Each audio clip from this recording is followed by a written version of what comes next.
Essa atividade que vocês fizeram do livro, que é do capítulo Planejamento da Qualidade, ele é um dos conteúdos, é o último conteúdo do semestre de qualidade e ele tem uma parte mais voltada para o planejamento.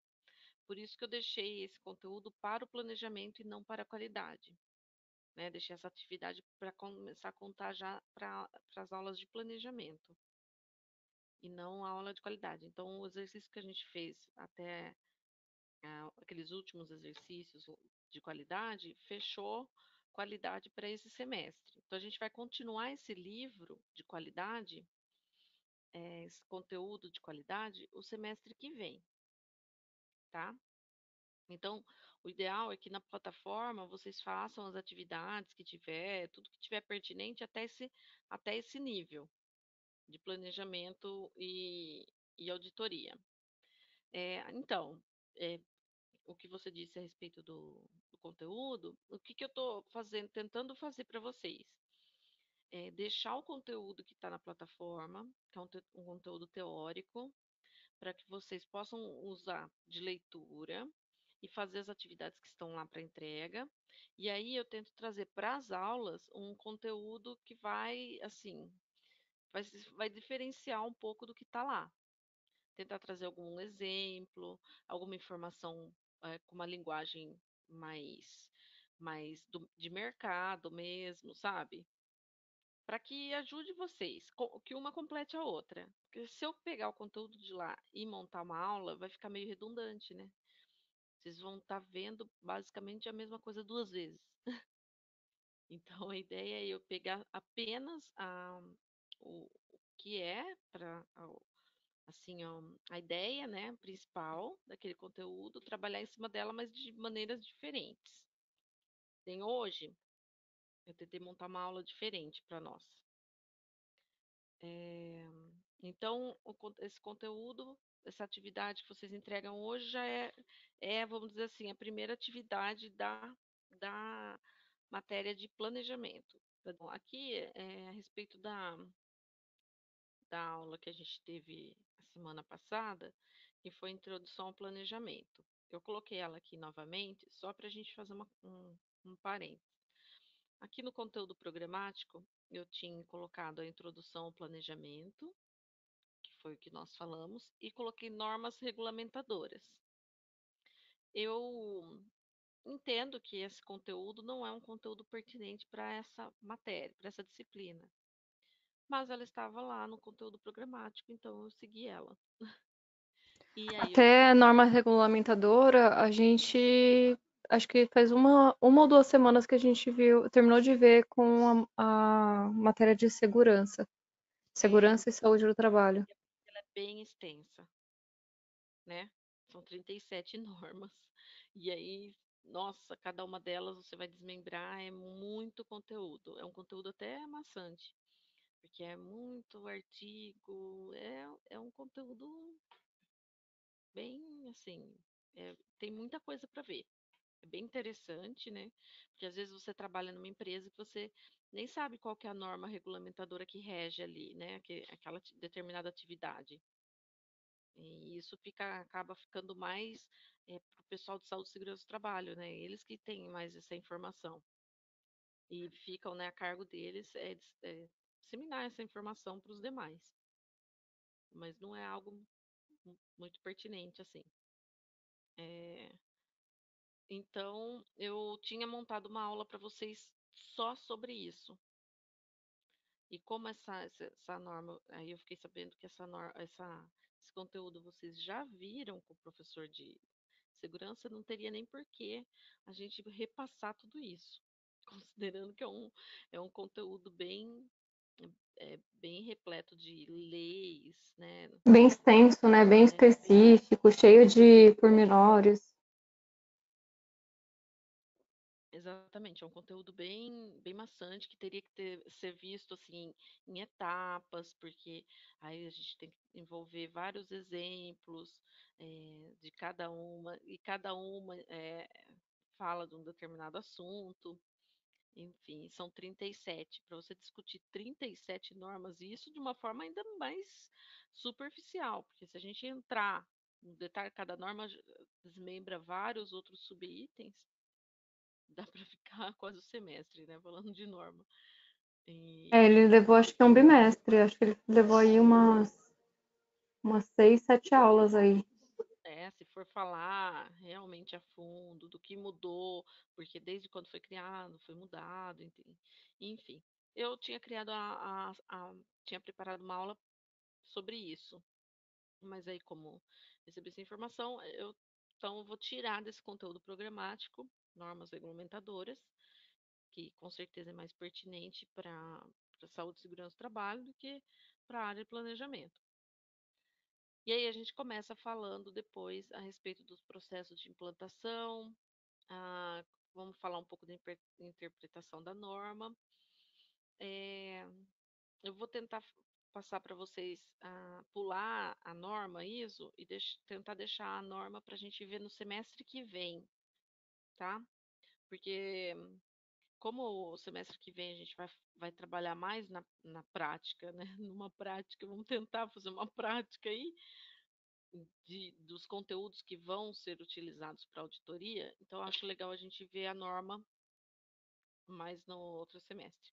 Então a gente vai falar mais de ação corretiva, implementação de programas de qualidade, a parte de planejamento desses programas, é, enfim, conformidade, não conformidade, é um conteúdo bem tranquilo, a parte de planejamento.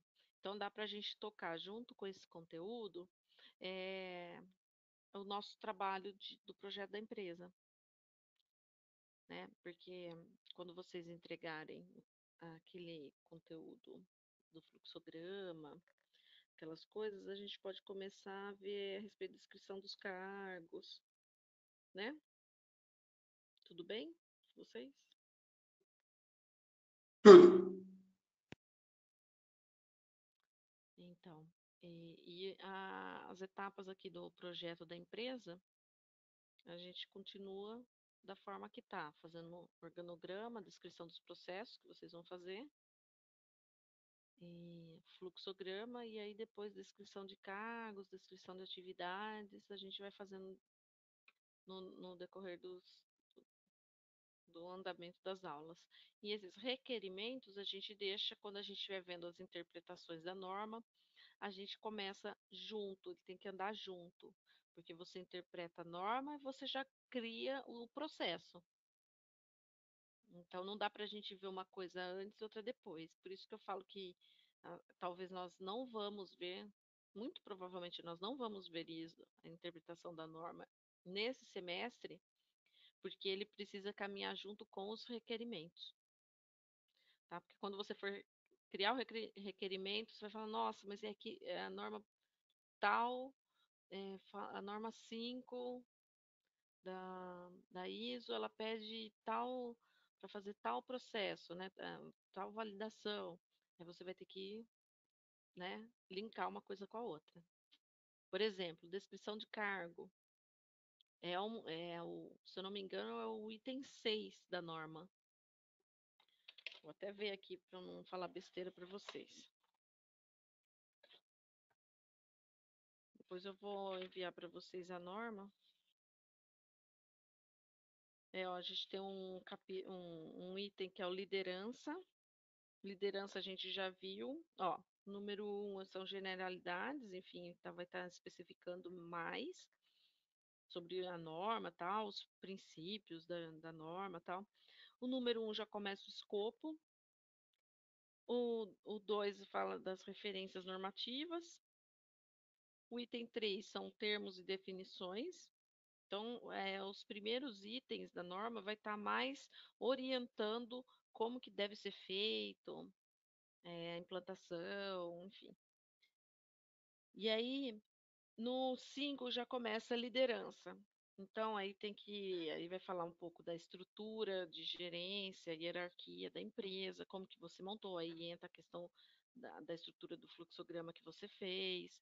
Aí entra a parte das políticas da empresa, que a gente também já tem definido, como que é feita a comunicação dessa política de qualidade. Então, são coisas que a gente já conversou.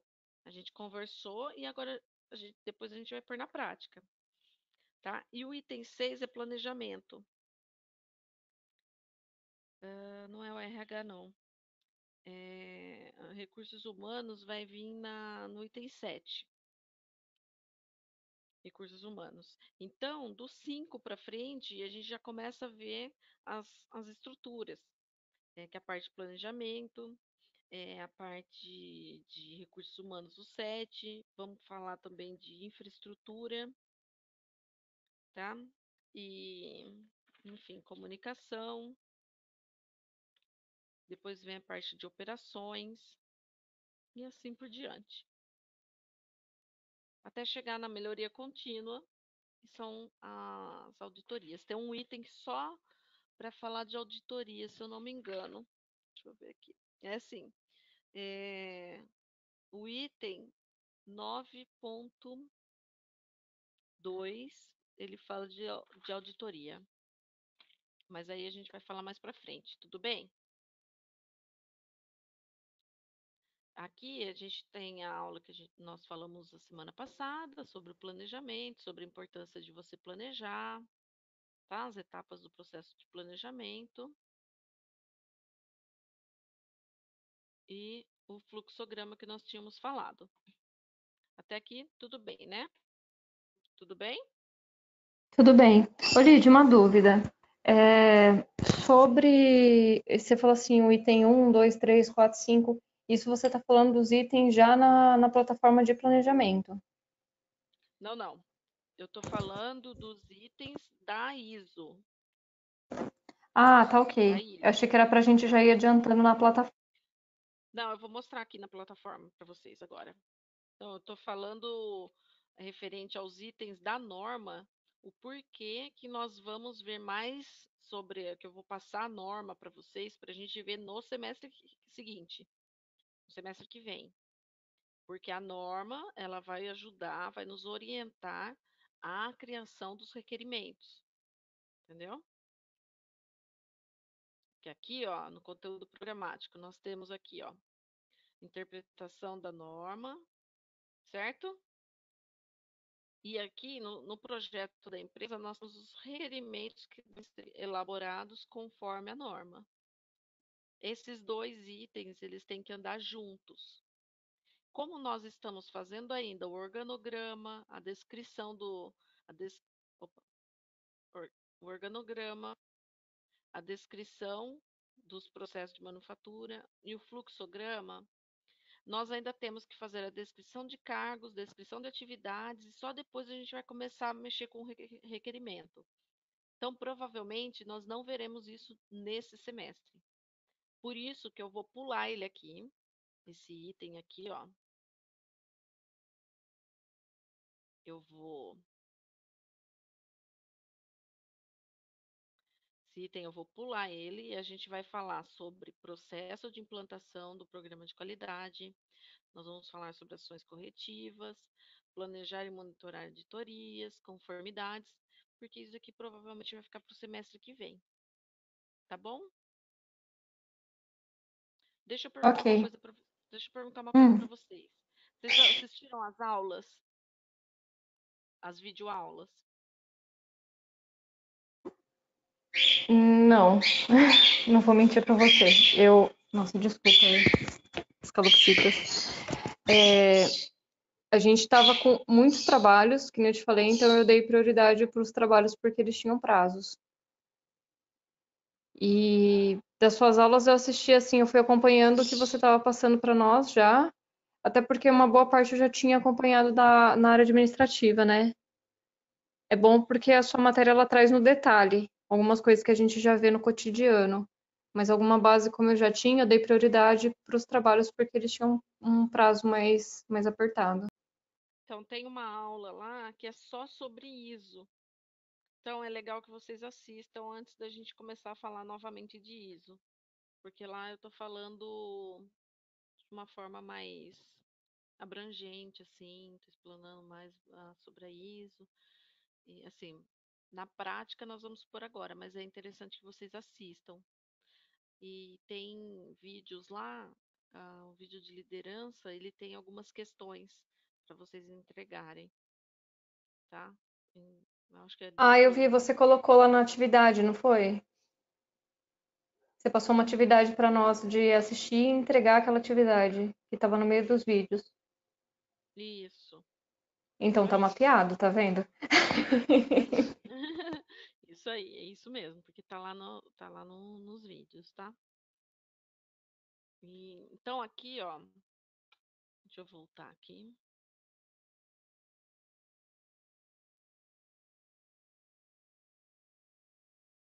Então aqui a gente tem a estrutura na plataforma, temos o planejamento e auditoria, tá? Na plataforma tem a informação sobre o curso, tal, e tem, deixa eu abrir aqui,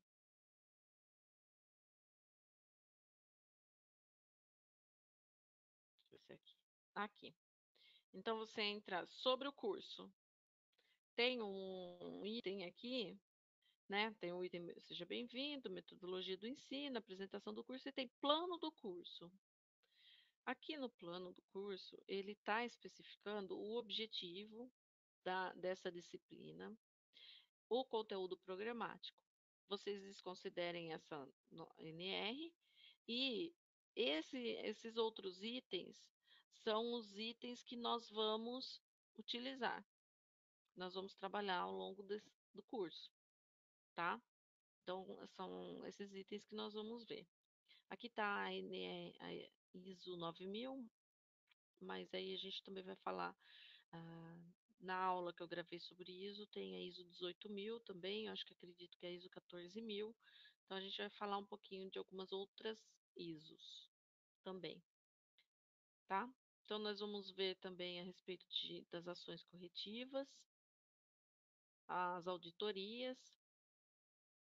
Provavelmente na próxima aula a gente já vai falar sobre processo de implantação de programa de qualidade, entendeu? Estou falando Ah, aqui ok. a respeito do curso. Então, a gente tem aqui um plano de curso. É legal vocês darem uma olhada no que a gente vai estar vendo. Eu vou seguir o que está aqui no conteúdo. Tem algumas coisas que vocês vão ver que a gente já viu, como aqui no final tem certificação. Tem já uma aula que fala sobre certificação. Então, provavelmente a gente vai falar sobre ela, mas não tão detalhado como já foi feito na aula que está gravada. Não sei se acho que vocês não assistiram ainda porque liberou esses dias. Mas tem uma aula que está falando sobre certificação, que é a aula da ISO. Então lá já está falando, tá? Tirando esses detalhes, esse é o conteúdo que nós vamos assistir, tá? Então, aí aqui vendo aqui o conteúdo que você falou. Vamos voltar lá. Introdução. Aqui, esse conteúdo aqui, eu vou deixar esses desafios da moderna gestão, eu vou deixar como uma atividade de tarefa para vocês, tá? Eu não sei se vocês já leram. É um conteúdo introdutório, mas bem interessante, tá? Para vocês verem. E eu deixei, vou colocar no grupo do WhatsApp. Eu deixei duas questões para vocês responderem a respeito desse conteúdo, os desafios da moderna gestão. E se vocês forem lá no final, deixa eu ver se carregar.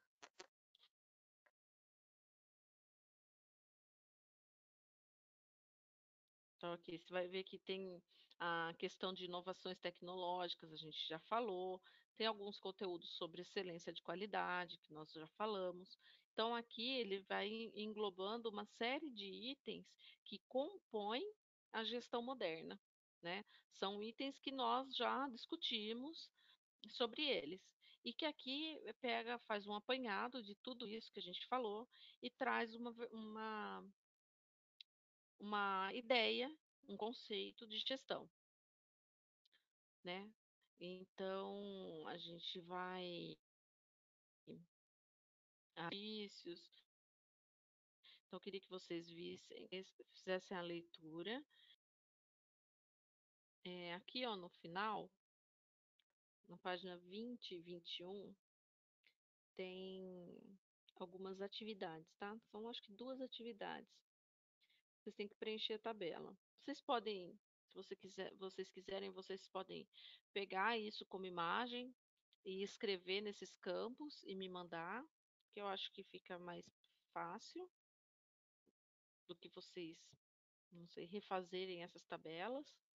Vocês podem imprimir, escrever à mão e tirar uma foto. Então vocês podem, sei lá, printar essa tela, recortar isso, colocar num Word, sabe? E aí vocês vão escrevendo aqui com texto as respostas, porque são todas planilhas, ó. E tem esse outro também que é para vocês fazerem o preenchimento. Então, esse item aqui, a gente deixar como um conteúdo para vocês fazerem a leitura e me entregarem, tá? Deixei até aqui, ó. Aqui, ó. Então, questão da aula de planejamento, da aula de hoje, referente àquele, aquele estudo, aquele capítulo. Aí aqui eu vou deixar duas questões para vocês me entregarem junto com a atividade. Então, considerando o seu ponto de vista sobre o tema abordado, quais características podemos considerar para um modelo de gestão moderna no ambiente empresarial? Então, aqui é uma resposta bem pessoal. Então, em cima de tudo, todo o conteúdo que foi lido, que vocês entendem, muita coisa do conteúdo são informações do dia a dia dentro de uma empresa, né? Questão do desperdício, a questão de inovações, a gente falou bastante sobre isso. Então, acho que não é uma questão difícil de vocês responderem. Mas, assim, para vocês olharem no ambiente que vocês estão inseridos ou nos ambientes que estão ao redor de vocês, né? Do que vocês têm de conhecimento do mercado e de que forma que vocês enxergam isso, né? E como ela se difere das demais formas de gerenciamento. Então, como que o modelo de gestão moderna, ela se diferencia dos demais que existem. Um modelo mais padrão, modelo mais conservador, enfim, modelos que saem um pouco daqueles requisitos que constam nesse texto, que também não é difícil de vocês identificarem, porque vocês pegarem uma empresa mais conservadora, talvez ela não se encaixe naqueles itens que são abordados pelo modelo de gestão moderna. Tudo bem? Tudo bem. Ô, Lid, eu sei que você vai mandar lá no grupo, mas esse trabalho então é para segunda-feira. Não, é para o dia 27, quarta-feira que vem, junto com aquele outro. Ah, então tá. É que você tinha passado mais uns três, não era? Você tinha passado atividades da aula de liderança, questões sobre metodologia. E tinha um vídeo também que eu não cheguei a ver, não vou mentir, mas eu sei que você passou. O vídeo é a aula. É a Não, você aula tinha desse. passado um videozinho de 5 minutos. Ah, tá. Não, mas o vídeo é, é um vídeo sobre a aula de modelo 5S. Isso. É, eu passei Então só o são vídeo, aquelas atividades, as questões e mais esse arquivo que você vai mandar pra gente. mas essas questões aqui. Tá ok. E aí, quais os maiores desafios da gestão moderna? Então, dentro da realidade que nós vivemos aqui, o que vocês acham que é o maior desafio, né? O que vocês consideram como o maior desafio? E aí vocês respondem aqui. Isso sobre aquele item lá. tá? Hoje, esses outros itens, vocês vão, eu vou deixar para vocês irem fazendo como estudo, tá? O que tiver relacionado aqui à introdução, o primeiro item vocês me entregam e os outros vocês vão fazendo como estudos. Pode ser que eu vou pedindo para vocês alguma coisa a mais do que tem aqui para vocês entregarem, tá? Ok, e da plataforma, então, qualidade a gente finaliza e planejamento a gente faz a primeira parte que é a introdução, que você vai passar agora pra gente, é isso? Isso.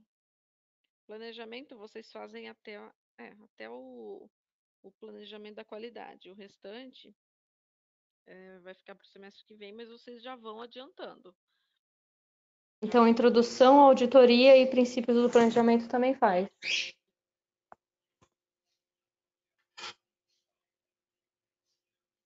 Não, não. Peraí, nós estamos falando de coisas diferentes. Planejamento da qualidade é um item, esse trabalho que eu passei para vocês, do planejamento da qualidade, é um item que está aqui, ó. Está no livro de qualidade.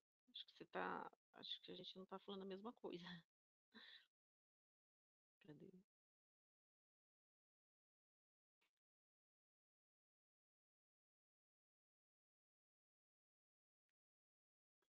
A internet não está muito boa.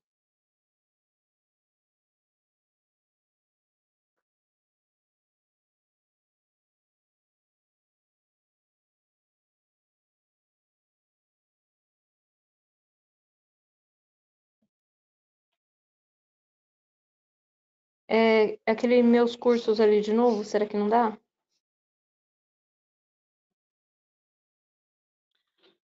Deixa eu ver aqui.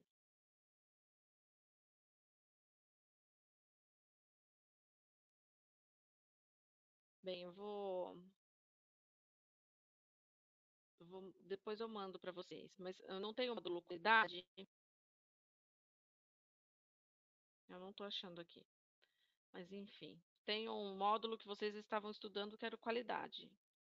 Isso, ali Tá? você, se você entrar ali no meu curso, se você clicar ali no meu curso, meus cursos ali que tá pintadinho, ele te abre outra tela que é dos cursos que você tem.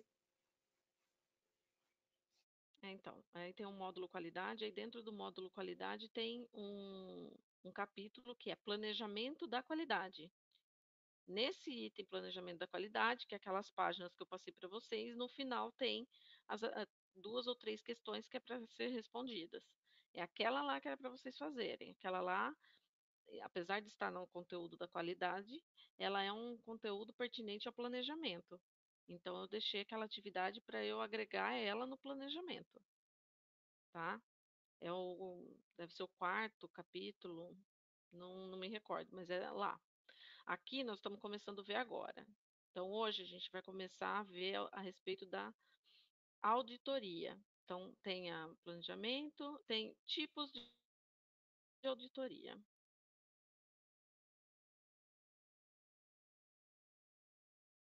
certo? O que vocês podem me falar a respeito das auditorias?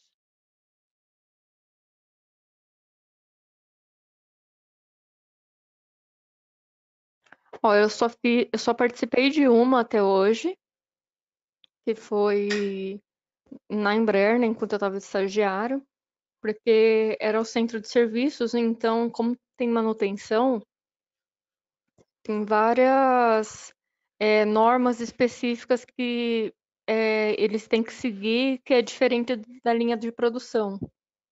Então, vinha primeiro um auditor interno nosso, né, para verificar o que a gente podia ajustar, que estava fora da norma, o que mudou.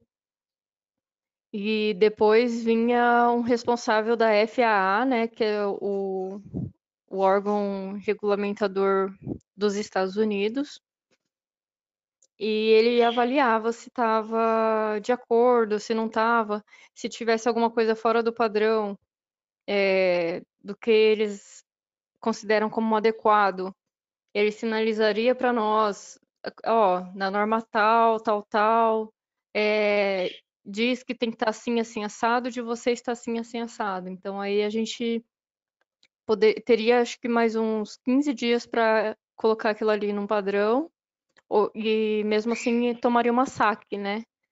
Mas ainda assim teria mais um tempo, isso para não perder contratos. É, isso aí.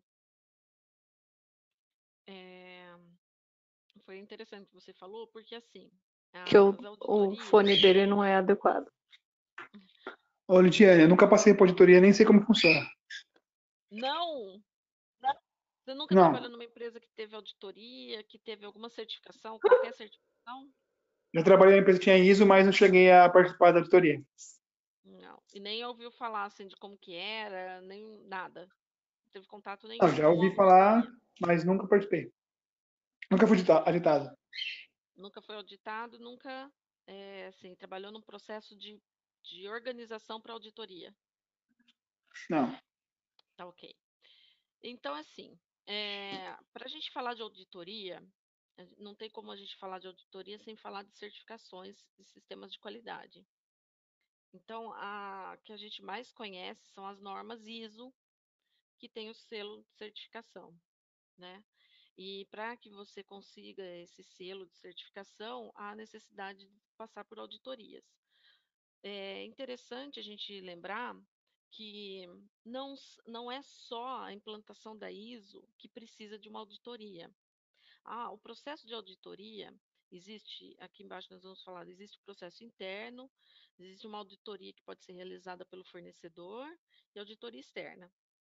Então, existem é, e- N certificações, muitos tipos específicos de certificações que exigem auditoria. Então, quando uma empresa ela busca uma certificação, ela precisa ser auditada para ter a certeza de que ela está dentro do padrão pertinente àquela certificação. Então, no caso aqui do nosso curso, nós estamos nos referindo mais às normas mais conhecidas, que são mais abrangentes. No caso, por exemplo, as ISOs, né? Nós falamos sobre a ISO 9000, que abrange o sistema de qualidade. Tem a ISO 14000, a ISO 18000, que é muito conhecida, a parte ambiental, ISO 22000 agora também, enfim. Então, quando a empresa ela vai ter uma certificação, ela precisa ser auditada, ela se prepara para isso. E é como se fosse uma prova, para ela ter um direcionamento do quanto ela está preparada para aquela certificação. Então, a auditoria interna, ela serve justamente para isso, para orientar as pessoas que estão trabalhando nesse processo de implantação, para saber o quanto ela está coerente com aquilo que está sendo pedido naquela certificação. No caso da ISO, nós temos um padrão, esse padrão ele é seguido, quem rege esse padrão da ISO no Brasil, como ela é uma norma internacional, então cada país tem o seu órgão que faz o regimento e o controle dentro do seu país. No caso do Brasil, nós temos a ABNT, que é a Associação Brasileira de Normas Técnicas. Essa ABNT, ela que cuida da ISO. E aí, quem que valida a ISO? Quem que vai emitir o certificado? É uma certificadora que é credenciada. Ela está licenciada para realizar a emissão da certificação, do selo de certificação. Quem faz isso, quem é o órgão mais conhecido que faz isso no Brasil é o Inmetro. Então, ele que emite esse selo de certificação, mas eu acredito que deve ter mais alguma empresa que agora eu não me recordo, mas é um Inmetro que faz essa emissão. E aí, quem que valida? Quem que faz essa auditoria? É o Inmetro? Não. É a BNT? Também não. Quem vai fazer a auditoria, que nós chamamos de auditoria externa, é uma empresa que é credenciada, que vai fazer esse trabalho de implantação e depois ela vai fazer auditoria. Depois vem alguém credenciado ao Inmetro que vai validar tudo isso. Mas até chegar nesse nível de validação para poder emitir o certificado, é um caminho longo que é percorrido, principalmente para poder fazer a correção de não conformidades, adequar de forma correta a estrutura da empresa. E então, para isso, existem as auditorias internas.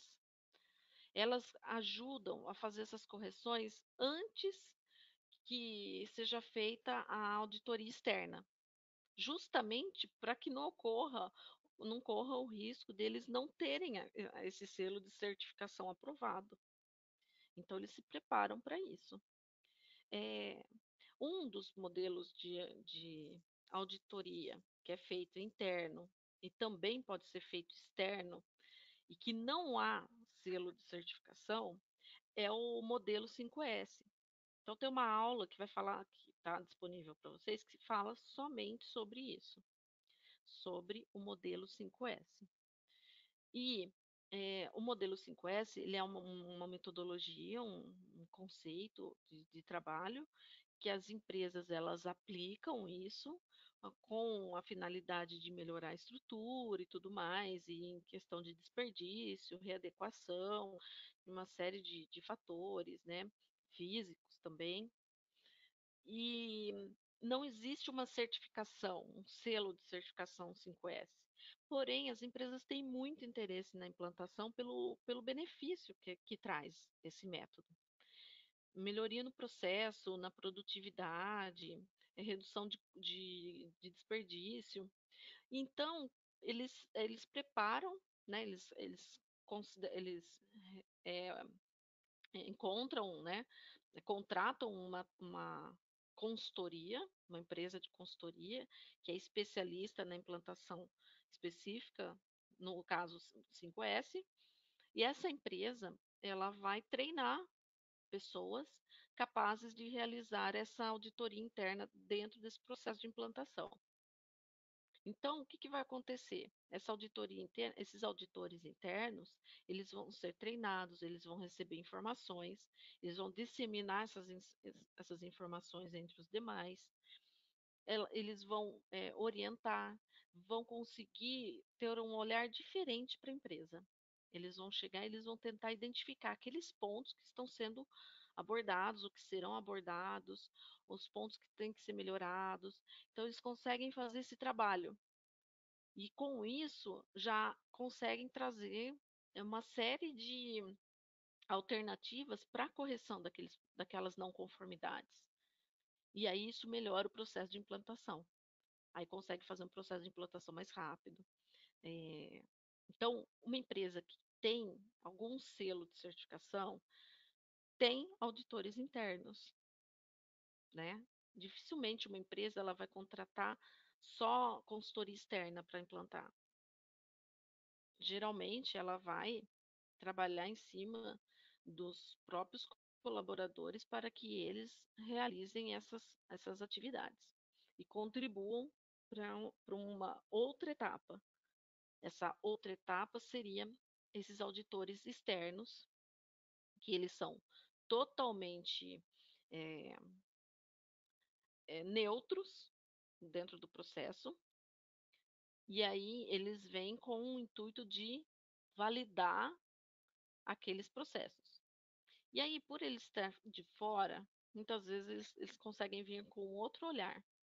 E aí conseguem identificar coisas que os auditores internos, por estar envolvidos constantemente naquele processo, acabam não vendo ou passando despercebido.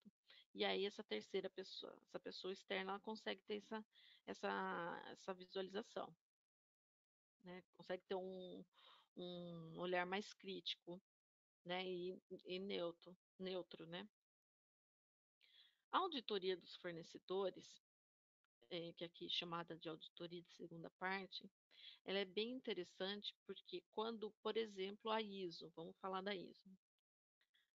Na implantação da ISO, quando é uma indústria, uma empresa que trabalha com processo de manufatura, existe a necessidade de ter a auditoria nos fornecedores, para garantir a qualidade na entrega de matéria-prima, por exemplo. Então, é muito comum a realização desse tipo de auditoria. Geralmente, essa auditoria ela fica entre o processo de auditoria interna e o processo de auditoria externa. Antes do processo de auditoria externa, é feita a auditoria desses fornecedores. É um processo complicado, porque às vezes você tem um fornecedor muito bom, mas é um fornecedor que não se enquadra dentro dos requisitos necessários para manter um padrão de qualidade exigido pelo, pelas normas da ISO.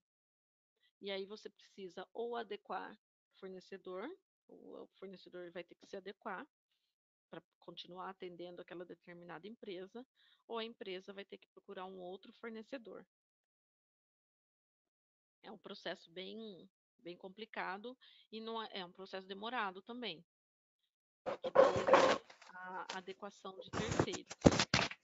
Ô, Lid, até quando eu trabalhei na licenciada da Motorola, questão de atender o cliente, né? Então, tinham clientes que precisavam de contratos, eles tinham um contrato, então eles precisavam de uns documentos específicos, que eram próprios da empresa. Aí a gente falava, né, ó, é complicado, você é o único cliente que pede pra gente. Ela falou assim, não tem problema, se você não conseguir me atender, eu procuro alguém que atenda. Simples assim. E na questão que você falou da auditoria, não chega a ser uma auditoria para certificação, mas pelo que você comentou aí, quando eu trabalhei também com atendimento, a gente tinha uma coisa que chamava cliente oculto. Então a empresa contratava uma outra empresa com pessoas aleatórias que não tivessem relação nenhuma com nenhum dos funcionários que eles iam avaliar, e as pessoas iam à paisana como um cliente normal e avaliavam o nosso nível de serviço, se a gente estava no padrão da empresa, se a gente estava vestidos adequadamente, a postura adequada. Então, tudo isso era analisado. Até a forma da empresa manter um padrão, né? Eu já ouvi falar desse método. Ele é bem aplicado. No entanto, que existem empresas que só fazem isso. Contratam clientes ocultos para fazer isso. Não seria, na verdade, as empresas elas fazem esse trabalho mais para avaliar o nível de satisfação, o nível de qualidade do atendimento, do processo, enfim, no pós-venda, do que auditar propriamente dito. Porque o processo de auditoria que nós falamos aqui é um processo que envolve mais áreas, né? Então, não é uma auditoria, no caso que nós estamos falando de uma implantação de um sistema de qualidade. Então, os auditores internos, eles vão olhar áreas separadas, só que eles vão olhar como um todo e vão seguir um padrão de qualidade específico da norma. Isso é uma coisa. Quando a gente tem esse trabalho externo de cliente oculto, a gente está querendo fazer uma espécie de auditoria também, mais específica, dentro de um processo específico, a fim de identificar questões, alguns indicadores que, teoricamente, ou eles querem melhorar, ou eles querem, ou não tá bom, ou eles querem aperfeiçoar de alguma maneira, ocorrer alguma mudança. Então, quando a empresa ela ele tem algum objetivo para isso, que não necessariamente seja uma certificação, entendeu? Esse tipo de auditoria, ele não tá atrelado a uma certificação. Não precisa estar atrelado a uma certificação. Claro que dentro de um processo de certificação da ISO, esse tipo de auditoria pode ocorrer. Claro que pode ocorrer. Até mesmo, por exemplo, para saber se o atendimento está sendo padronizado da forma correta. A Vivo, por exemplo, telefônica, ela fazia esse tipo de atendimento porque ela tem um protocolo padrão de atendimento, onde todos os colaboradores têm que atender o cliente da mesma forma, falando até as mesmas palavras de atendimento. Enquanto quando você liga num call center, você pode perceber que o sotaque muda, mas o modo operante não, né? Então, a forma com que é direcionado aquele cliente é padrão. E eles podem fazer isso de uma forma para auditar se o padrão está sendo mantido, esse tipo de avaliação. Mas não necessariamente eles estão fazendo isso porque eles estão buscando algum tipo de certificação de qualidade, por exemplo, entendeu? Pode ser um trabalho de rotina.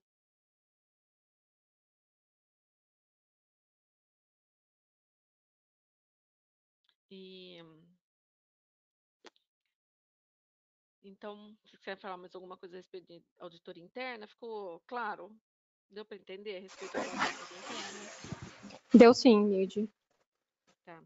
Então, a auditoria dos fornecedores, geralmente, ela está atrelada a uma certificação. Por exemplo, quando você vai implantar o modelo 5S, a forma, por exemplo, você tem um fornecedor que ele tem uma forma específica de entrega do seu produto. Você precisa que aquele produto seja entregue diferente para uma questão de armazenamento e tudo mais. Então, indiretamente, você não está auditando o seu fornecedor, mas você está adequando o atendimento daquele fornecedor para uma mudança interna que você teve dentro da empresa. Então, muitas vezes acontece isso. Por exemplo, matéria-prima. O descarregamento da matéria-prima era feita de uma forma X. Agora a matéria-prima ela tem que vir de uma carregada de uma forma diferente, porque ela será armazenada em outro local de outra maneira. Então são pequenas adequações, não chega a ser uma auditoria, mas são pequenas adequações. Quando a gente fala da ISO, eu preciso que aquele material, aquela matéria-prima, tenha uma dureza X, uma estabilidade Y, uma flexibilidade Z, ela tem que estar exatamente dentro daqueles padrões de qualidade, que você precisa que aqueles padrões sejam atendidos daquela forma. Aí o cliente te manda uma amostra, te manda um material, você faz uma amostragem, na amostragem não atende o seu critério específico. Aí o cliente te manda, novamente não atende. Então, o cliente ele vai ter que adequar a matéria-prima dele, ou a empresa vai ter que procurar um outro fornecedor. Por quê? A matéria-prima dele é utilizada no processo de manufatura. E aí vai influenciar diretamente na qualidade. E aí o que vai acontecer?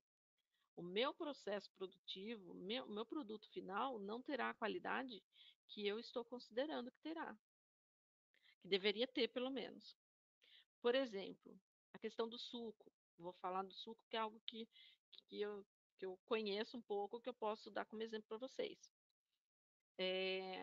Quando o suco de laranja, ele tem uma diferença de paladar entre os países, certo? Existe a diferença de paladar. Então, em determinados países, eles preferem o suco mais amargo, com amargor um pouco maior.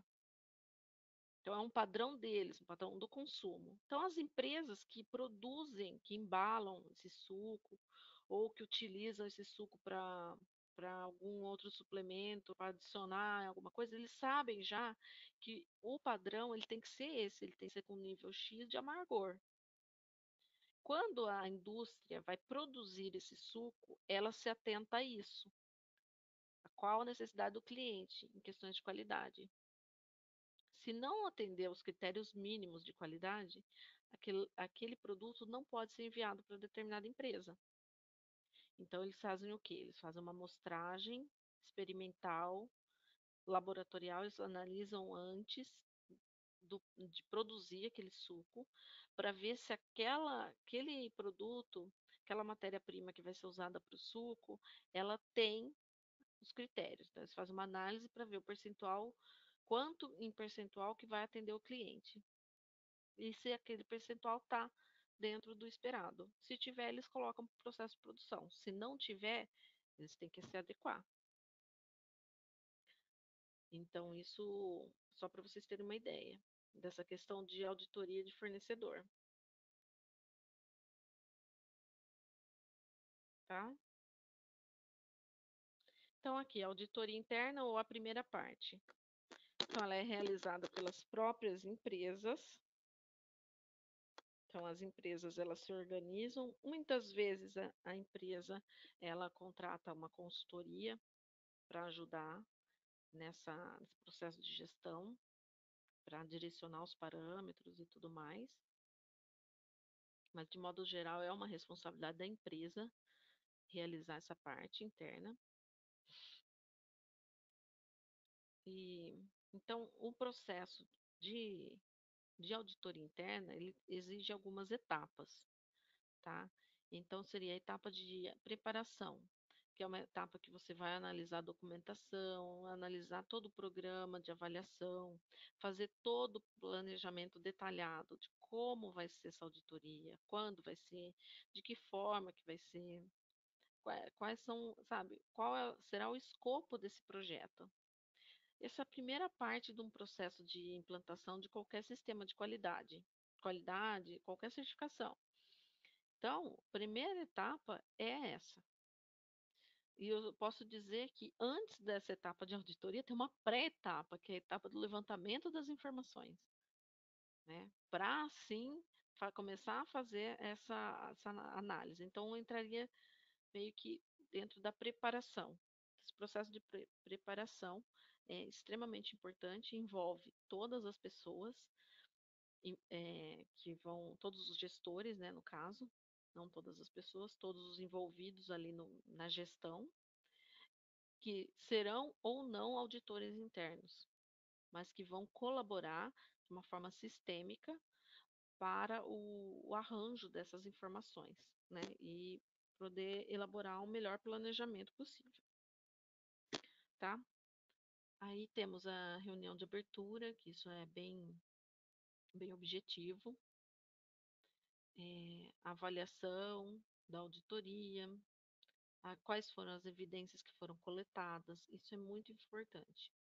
A escolha dos auditores, ela também é uma etapa muito importante, porque tem que ser pessoas que queiram realizar esse processo de auditoria e que tenham condições de coletar essas evidências de forma muito efetiva. Ou seja, um auditor interno, ele não pode apenas querer ser auditor interno, ele tem que ter um conhecimento profundo sobre as etapas do processo da empresa, para que isso facilite no momento de realizar essa coleta de informações, tá? E aí, essa pessoa ela vai realizar os relatórios com todas essas informações que foram coletadas e já consegue traçar algumas ações corretivas, que são muito importantes. No momento da coleta, muitas vezes, no momento que é identificada uma não conformidade, o colaborador ele consegue identificar ali com as pessoas envolvidas quais seriam as ações mais pertinentes que trariam um benefício, né? Um benefício corretivo para aquele determinado problema. E aí ele consegue identificar isso e consegue relatar isso em relatórios, que depois isso vai ser analisado pelos gestores. E aí o que, que acontece? Essa correção, ela vai ter que ser realizada antes da continuidade das outras auditorias, né? A auditoria dos fornecedores, foi o que eu falei para vocês, da necessidade dos fornecedores se adequarem. Auditoria, auditoria externa, que eu falei para vocês, que é realizada por um auditor designado pelo Inmetro, e ele vai fazer essa certificação da empresa, tá? E até na aula da ISO, eu estou falando bastante sobre isso. Acho que fica bem claro para vocês a respeito desse conteúdo.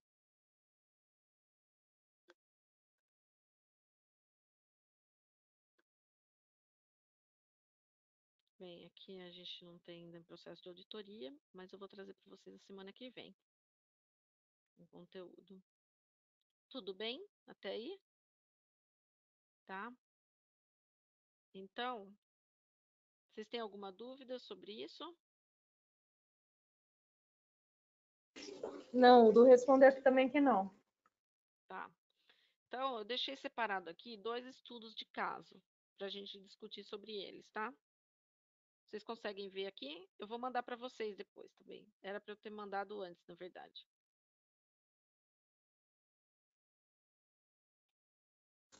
Ô, mulher, resolve, você vai dar zoom, vai tirar, que eu tô dando zoom aqui também. Senão não enxergam. Então, o primeiro estudo de caso. Vamos imaginar que o planejamento estratégico da sua empresa prevê um aumento de 30% da participação de mercado do seu produto carro-chefe nos próximos anos.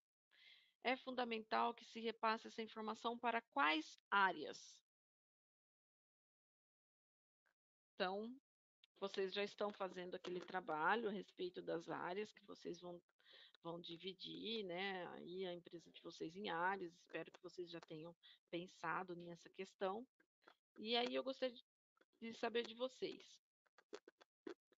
Quais áreas, primeiramente, vocês acreditam que é de extrema importância você passar essa informação? E o que essa informação, como que eles vão agir? Que- de que forma que vocês imaginam que essa informação deve ser tratada? Eu acho que primeiro tem que passar para o planejamento, que aí eles vão analisar o quanto que vai ter que aumentar de compra de mercadoria, se vai alcançar o nível de estoque que a empresa detém ou não, se precisa arrumar um outro tipo de estoque, ou se precisa realocar os materiais. Então, mas Aí, é a partir daí, o financeiro vai fazer outras avaliações, o que, que ele precisa para ter o dinheiro para ter aqueles materiais. E aí depois a produção é acionada para ser informado, ó, a gente vai aumentar a demanda. E aí, dependendo do o nível de produtividade de cada funcionário, talvez até o RH para aumentar a equipe aí, para poder alcançar para poder atender esses clientes, né? Desse aumento dessa demanda. Então, então, o planejamento estratégico da empresa, no caso aqui, quem passou essa informação, quem fez esse estudo, foi o planejamento estratégico. Então, o planejamento estratégico fez um estudo de mercado, onde conseguiu identificar, pela estrutura da empresa e tudo mais, essa participação de mercado no carro-chefe para os próximos 3 anos. Esse é o papel do planejamento. Planejamento estratégico, seja ele da área da qualidade, planejamento estratégico voltado para recursos humanos, então, enfim, independente da. Ah, Lídia, é que assim, quando eu falei planejamento, desculpa, é que eu também não soube me expressar. É porque assim, na Embraer, a gente tem como área de planejamento o PPCP, que é da produção, né? Planejamento e Sim, controle de produção. sim, Então, se eles sabem dessa demanda, então aí eles que vão verificar se quais são os materiais que vão ser necessários. Isso eles já acionam para a logística verifica se tem o material, aciona a parte de compras, compras verifica com o financeiro, questão de fornecedor, se tem, como é que fala? Se tem dinheiro, né, para poder adquirir tudo de uma vez ou vai adquirir em partes, o que vai ser priorizado. E assim por diante. Mas o planejamento que eu me referi foi o planejamento de produção. sim. É, eu posso, o que nós podemos considerar aqui como uma das prioridades nessa informação é a área de RH estratégico, né? Porque foi como você disse, exatamente isso, Bruna. A área de recursos humanos, ela precisa fazer o planejamento da demanda, né, futura considerando os recursos que já existem e se há necessidade de recursos posteriores, né? Futuros. Porque de estrutura, de planejamento, para que não haja, né? Para que não ocorra uma perda de qualidade, tanto no processo de produção quanto no atendimento ao cliente, eles têm que garantir o quê? Capital humano para a realização dessas atividades a mais, porque eu estou dizendo que 30%, eu vou ter 30% de crescimento, e também a informação da produção. Então, o que envolve a produção? Envolve prestação de serviço, envolve suprimentos, envolve matéria-prima. Então, são coisas que andam juntas, né? Teoricamente, eu não posso ter um planejamento voltado apenas para a demanda de recursos humanos e não de recursos materiais. Então, tem que andar junto. Beleza? Beleza. Aqui tem um estudo de caso que eu gostaria que vocês. Vou diminuir aqui para vocês poderem ler. Não, deixa daquela altura lá, aquele tamanho. Então, eu vou mandar isso para vocês. A gente vai ler aqui e eu quero que vocês, vou dar uns 10 minutinhos para vocês, uns 5 minutinhos, 10 é muito, né? 5 minutos para vocês pensarem sobre isso, para a gente discutir aqui. Eu quero que vocês pensem e argumentem bem. Pensem vocês como gestores. Ah, agora eu entendi, Lid. Então diminui um pouco para caber tudo na tela. Entendeu? Por isso que eu falei.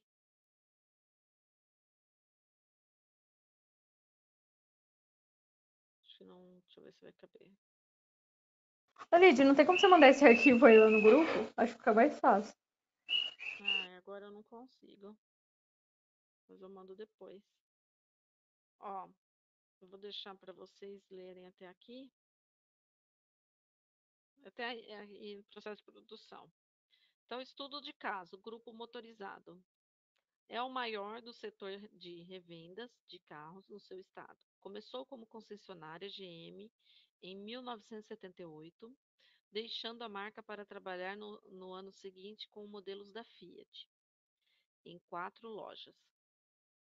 No final de 1999, surgiu a oportunidade de voltar a trabalhar com a GM, e para isto foram compradas mais 3 concessionárias que estavam fechadas. Hoje tem 7 lojas espalhadas em uma região geográfica, cortada por inúmeras vias de acesso importantes para outras regiões do estado, e com população em crescimento e de bom poder aquisitivo. O grupo motorizado vendeu em 2002 20 mil carros e espera aumentar esse total em 20% em 2003.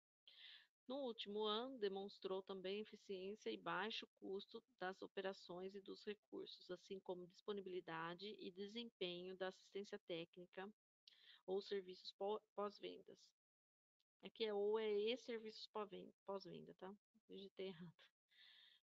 Tem 7 gerentes gerais, um para cada loja, e 3 gerentes de holding, que se deslocam frequentemente de uma loja para outra. O seu trabalho consiste em cortar custos, melhorar a eficiência e alinhar as operações de cada loja com a estratégia global do grupo. Todas as negociações com as montadoras são feitas diretamente pelos gerentes gerais de cada loja, que tomam as decisões pensando apenas nas operações locais da sua filial, sem levar em conta a estratégia global do grupo. Quando essas decisões contrariam padrões de conduta do grupo, os gerentes de holding têm o poder de intervir. Por exemplo, um dos gerentes gerais de uma empresa negociou uma promoção específica com a Fiat, na qual todo carro vendido seria entregue com 2 acessórios gratuitos, a serem escolhidos pelo cliente, entre pintura metálica, vidro elétrico, vidro traseiro, térmico, direção hidráulica e retrovisor elétrico. As vendas dessa filial, só no primeiro fim de semana da promoção, bateram recordes mensais. Mas as entregas de todo o grupo ao longo dos 3 meses seguiram, as vendas foram seguintes, né? As vendas foram caóticas, como a maioria dos clientes.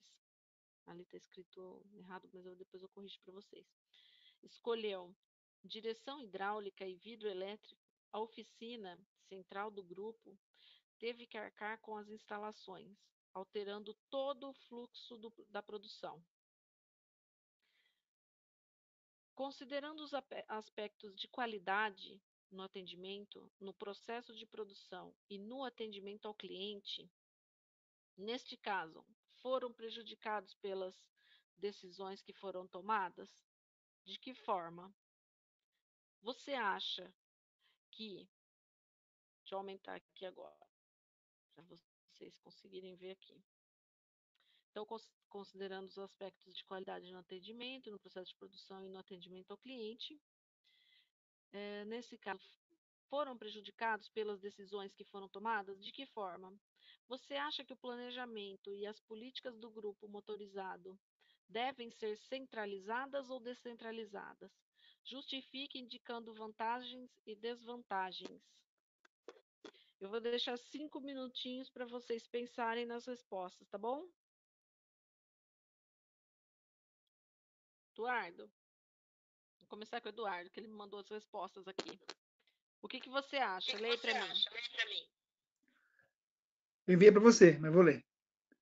Deve ser centralizada, porém, no caso regional, deve levar em consideração as vantagens da demanda e o cliente desejado, buscando um planejamento com os gerentes, holdings que tenham uma visão ampla do negócio e das estratégias pertinentes que devem ser abordadas.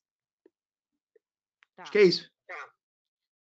Mas e no caso dessa decisão que eles tomaram, o que você achou? Você achou que prejudicou a tomada de decisão?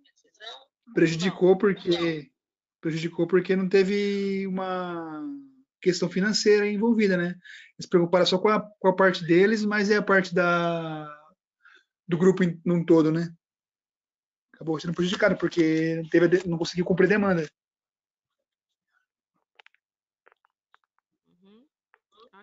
Ok. Alessandra. Muito obrigada, Eduardo. Expõe. Lid, pelo que eu entendi aqui, eu acho que a tomada de decisão foi prejudicial também, porque não foi envolvido todo o grupo e eles tomaram uma decisão ali só entre eles. E aí, com isso, acabou prejudicando e tendo uma...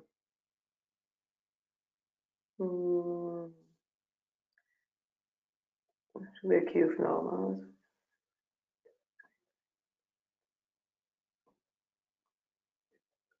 Acabou prejudicando as vendas do grupo inteiro. Acho que foi mais ou menos isso. A resposta ficou meio redundante, né? Teve que arcar com as instalações, de produção. Pelo que eu entendi, o que teve aqui prejuízo foram nas oficinas, é isso? Porque eles tiveram que arcar com as instalações e tiveram que alterar o fluxo de produção. Ah, não, na produção.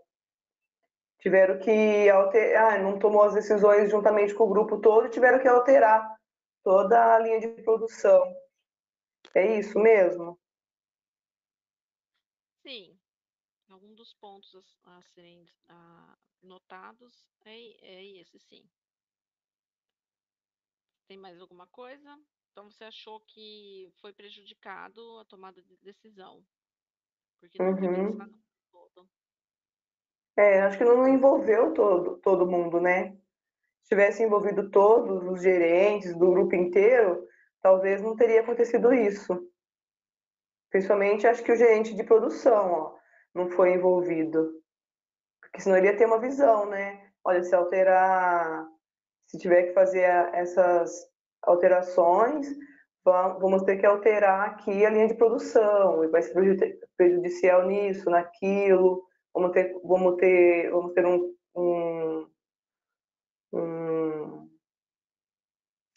como que eu posso explicar? Um prejuízo aqui ou acolá. Ok. Um dos aspectos é esse mesmo. Uhum. Obrigada, Alessandra. Nada. Bruna, fala para mim aí, lê para Oi. mim isso. Obrigada por enviar sua questão, sua resposta. Lê para gente aí. O que Então, você acha? creio que ações descentralizadas seriam o ideal para que cada loja, identificando seus perfis de cliente, possa definir a melhor política de marketing regional e isto alinhado às decisões gerais da empresa. Além disso, uma limitação de opções adicionais, por exemplo, o item 1 seria vidro elétrico, trava elétrica ou ar-condicionado, e o item 2 seria pintura metálica, pintura fosca ou primeira revisão gratuita. Desta forma, eles conseguiriam controlar o investimento realizado na promoção, além do nível de produção a ser alcançado.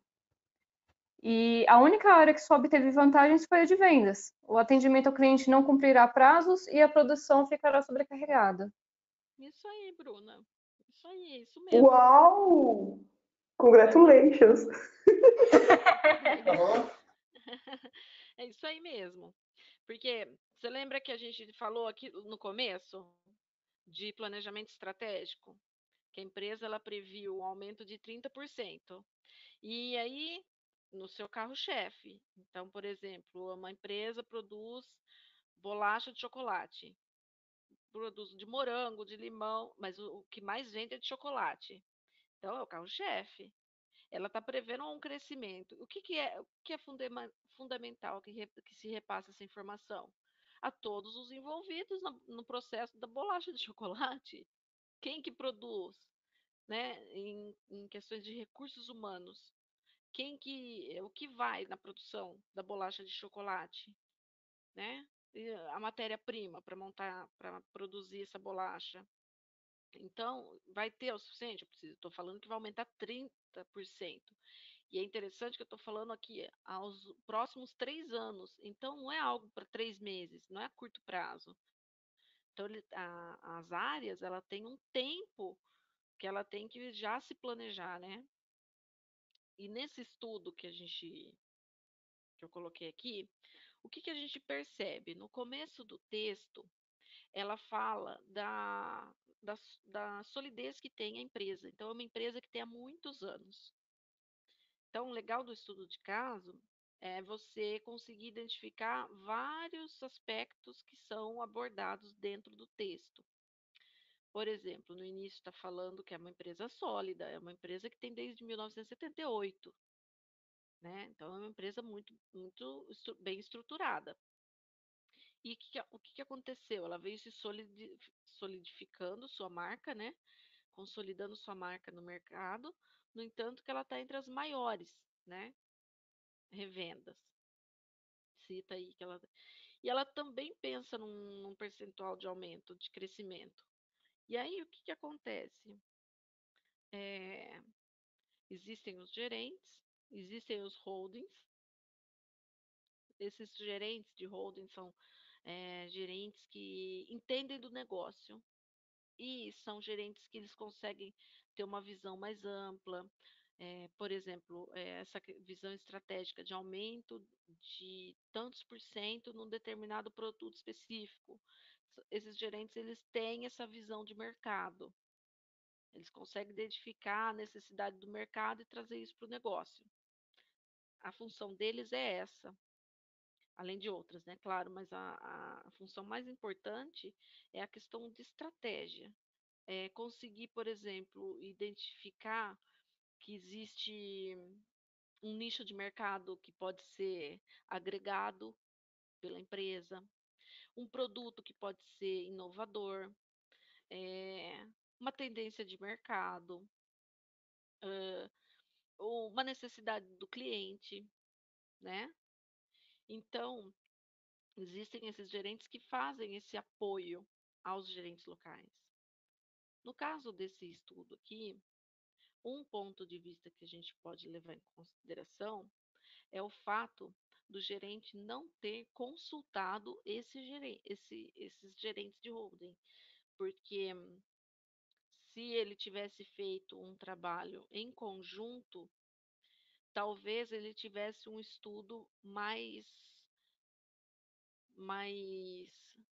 eh, mais palpável, ele tivesse informações mais coerentes para saber quais seriam o- os itens que os clientes mais gostariam.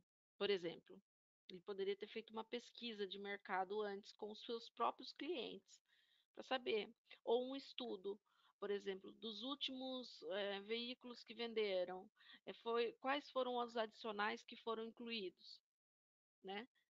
E aí, após esse estudo, se ele chegasse à conclusão que foram esses itens que foram oferecidos, que foram os itens que eh, foram considerados para estudo, para histórico, em questões de histórico, o que, que ele deveria fazer? Ele deveria consultar tanto o gerente de holding quanto o pessoal da produção, porque você fazer uma venda de um determinado produto visando um aumento daquela venda e não comunicar a produção, é a mesma coisa que você vender um produto e não ter ele, né? Então, a informação acabou sobrecarregando essa atitude que ele teve, foi uma atitude positiva por um lado, só que negativa por outro. No começo do texto, a gente vê que ele fala que nos últimos anos, essa empresa ela demonstrou uma grande eficiência nas operações e um bom desempenho da equipe técnica de serviço de pós-venda. Então, a atitude que ele teve acabou, de uma certa forma, impactando tanto o pessoal da operação, que sobrecarregou e sem ter um planejamento, e quanto o pessoal do pós-venda, porque isso também impacta na qualidade do pós-venda, né? Com questão de atraso, da entrega e tudo mais. Então, desencadeou uma série de outros fatores. E aí a gente consegue perceber a importância que tem do planejamento. E que a questão do planejamento da qualidade especificamente, ela está atrelada não só ao produto, porque ele estava vendendo um produto de boa qualidade, estava fazendo um trabalho de atendimento ao cliente, oferecendo algo a mais, né, do que se tem no mercado, talvez ali na região, só que ele não se preocupou com a qualidade do serviço nem do pós-venda, né? E aí é uma atitude que envolve outras áreas. E aí a gente consegue ver como que uma área está atrelada diretamente à outra, né? Beleza? Será que ficou claro isso?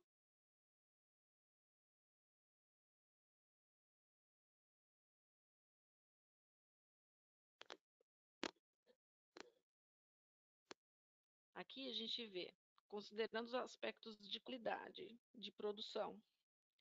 Então, uma outra questão que seria interessante seria a realização da pesquisa de satisfação do cliente, né, do que o cliente gostaria de opção. Tendo essas informações, conseguiria fazer um plano, um planejamento de como seria atendida essas necessidades. Porque ele teria um ranking de necessidades dos clientes. E aí ele conseguiria traçar um perfil e aí, em cima disso, trabalhar junto com o pessoal da produção. E aí ele conseguiria prever, se precaver de um possível aumento repentino de um determinado produto, né? Então ele mudou o comportamento daquele produto no mercado. E aí com isso acabou alterando uma série de outros fatores ali. Deu para vocês entenderem a importância da gente trabalhar em cima do planejamento, de fazer tudo atrelado com outras áreas? Acho que ficou claro para vocês com esse estudo? Ficou sim, Lídia. Muito obrigado. Ficou sim, Nid. Obrigadão.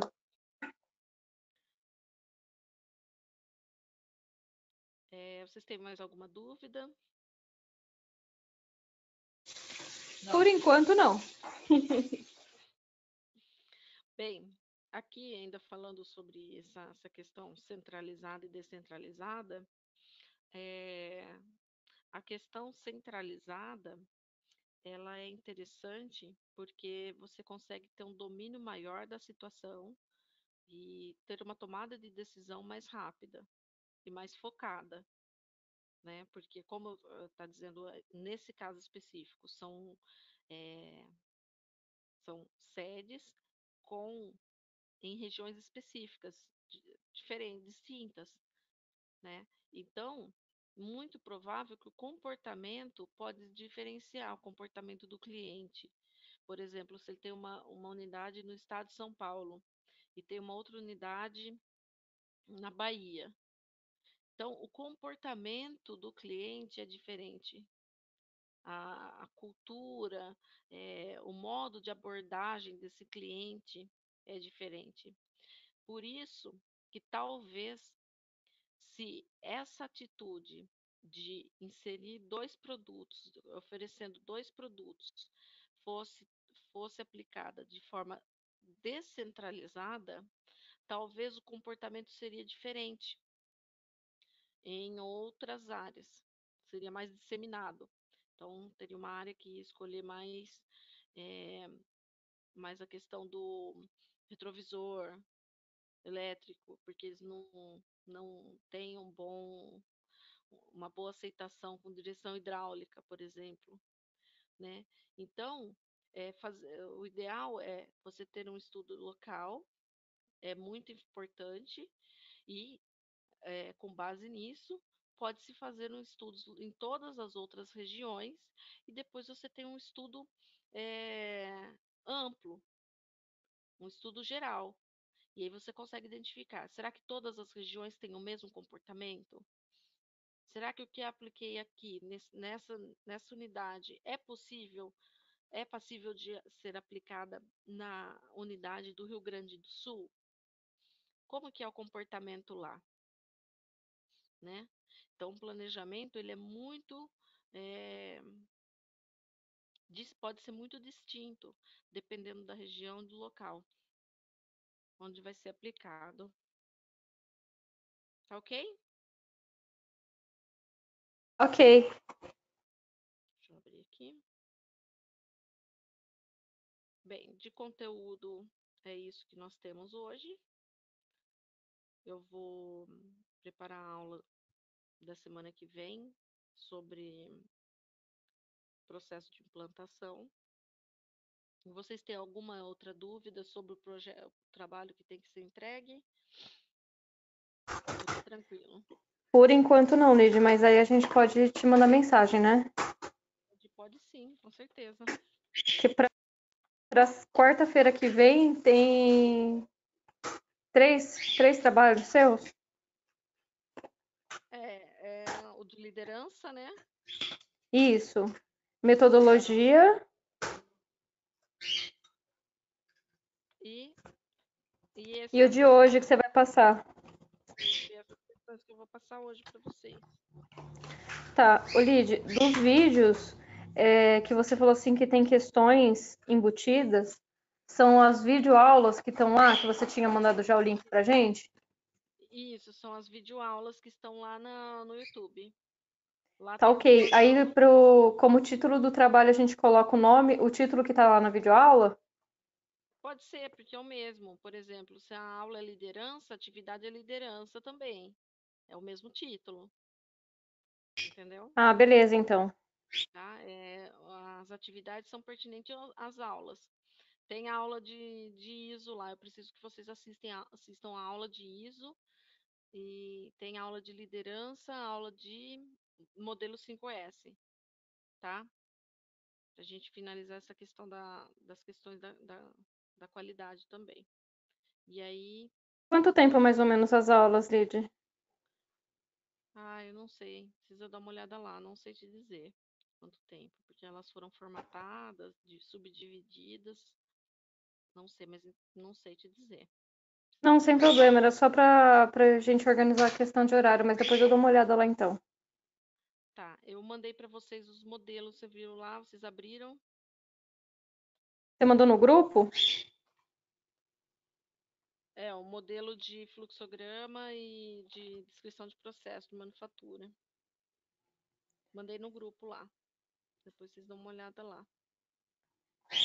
Você tinha mandado aqui. Você mandou um organograma. Aí você mandou segue processo de descrição de processo e organograma, tá? Você mandou dia 17. Isso. Mandei lá para vocês ajudarem vocês a montar o organograma e a descrição do processo de vocês.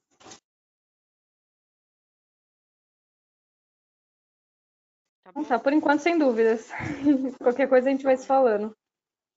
Então, por hoje é só. E na plataforma, então, o planejamento não é para adiantar nada. É só para finalizar lá a qualidade, porque o conteúdo a gente já terminou. Planejamento tem o plano do curso que vocês vão dar uma olhada e tem a introdução que a gente já vai começar com a atividade que eu vou passar hoje para vocês. A introdução, tá? Aí depois tem a questão da auditoria aqui, que não tem o conteúdo ainda, mas Essa introdução à auditoria não, é introdução, medir e avaliar ações corretivas? Isso. Ah, beleza. Então é só finalizar esse primeiro aí e o resto dos trabalhos.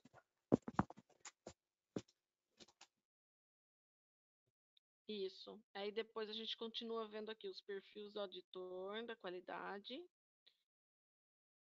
Tá? A gente vai dar uma olhada aqui na próxima aula. É bom vocês já darem uma olhada nesse conteúdo que está aqui, ó. Perfil de auditor, sistemática de auditoria interna. Ó, aqui tem o fluxograma, tá vendo? O fluxograma, ele tem um padrão para montagem. Tá vendo que tem alguns itens que são diferentes? Ó, esse daqui é um modelinho mais quadradinho, sei lá, não sei como que chama, mas é esse meio É um triangular. losango. Isso, losango. Então, eles são quando você tem que tomar uma tomada de decisão. Então, não sei se vocês sabem, mas tem essas questões quando você coloca um fluxograma de processo. Aqui é um fluxograma de processo. Depois, a gente vai ter que fazer um fluxograma assim, quando você for especificar cada área da empresa. Então, você tem Lídia, então a parte de auditoria é para a gente também já dar uma lida? Introdução à auditoria? Primeiro Ou você só perfil de auditor? Não, a parte de auditoria. Tem bastante conteúdo de auditoria aqui. Então é legal vocês darem uma olhada, porque a gente vai falar sobre isso na próxima aula. E aí vai ter atividade e tudo mais. Ok, então. E aí a gente fala. Bom? E é isso, gente. Hoje é só.